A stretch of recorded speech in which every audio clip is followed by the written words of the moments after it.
RG Kar medical college में एक कायस घर की बेटी के साथ गैंगरेप के बाद जघन्य हत्याकांड हुआ है। मुझे संदेह है और मैं साफ आरोप लगाती हूँ कि ये किसी राजनीतिक षड्यंत्र के तहत हुआ है। इसे अंजाम दिया गया है और इसके तार जुड़ते हैं बांग्लादेश के तख्ता पलट और बॉर्डर से हिंदू घुसपैठ से। कोशिश थी कि हिंदुत्व की चाशनी में डुबो के, देशभक्ति की चाशनी में डुबो के देश को इसलिए राजी कर लिया जाए कि बॉर्डर को बेरोक टोक खोल दिया जाए और तथाकथित हिंदुओं को देश में प्रवेश दे दिया जाए और उन्हें यहाँ बसा लिया जाए। एक तरह से सीए को लागू करने का ही षड्यंत्र था।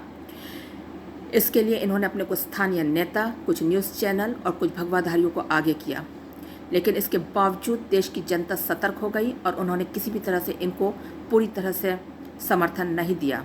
तब पैतरा बदल गया और एक कायस घर की बेटी के साथ इस जघन्य हत्याकांड को अंजाम दिया गया और उसके बाद उस हत्याकांड के आधार पे आंदोलन खड़ा किया गया है, जो कि प्रदेश से लेकर देश तक का फैल चुका है और सारे न्यूज़ चैनल शायद जानबूझ के अपना ध्यान इसी हत्याकांड और इसी आंदोलन पे लगाए रखे हैं, मानो उनको ऊपर से निर्देश हो कि ऐसा करना पड़ेगा। वैसे भी ये सभी न्यूज़ चैनल बिके हुए हैं।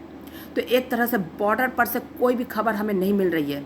संभावना है कि इसकी आड़ में गुपचुप बीएसएफ और बंगाल पुलिस बॉर्डर से बेरोक टोक घुसपैठ जारी रखे हैं।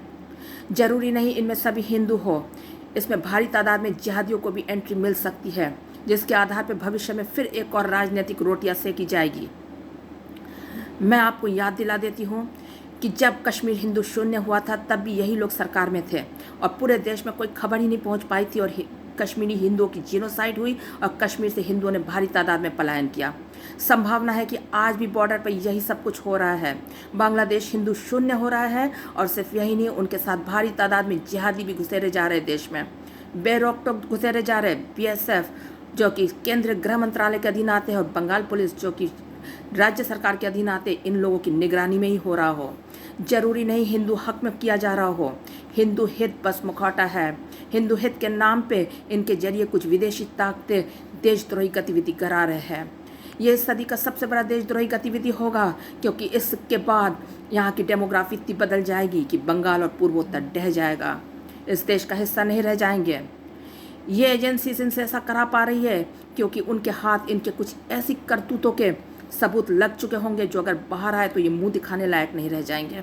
मैं आपको याद दिला दूं कि इन्होंने ह्यूमन पेपिलोमा वायरस टीकाकरण को मिशन इंद्रधनुष के तहत जारी किया है 9 से 14 साल की आयु की कुमारी आयु की बच्चियों के लिए, जबकि ये वायरस यौन संक्रमण से फैलता है।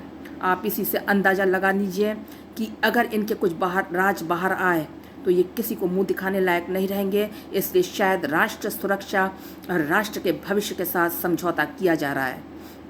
परंतु सबसे दुर्भाग्यपूर्ण बात यह है कि कायस घर की बच्ची के साथ ऐसा करवाया गया है। आज कायस की बेटी है, कल को राजपूत की बेटी होगी, परसों ब्राह्मण की बेटी होगी। ये सोशल इंजीनियरिंग कुछ ज़्यादा ही हो रहा है। ये राष्ट्र के लिए सही नहीं है। राष्ट्र सतर्क हो जाए। वंदे मातरम।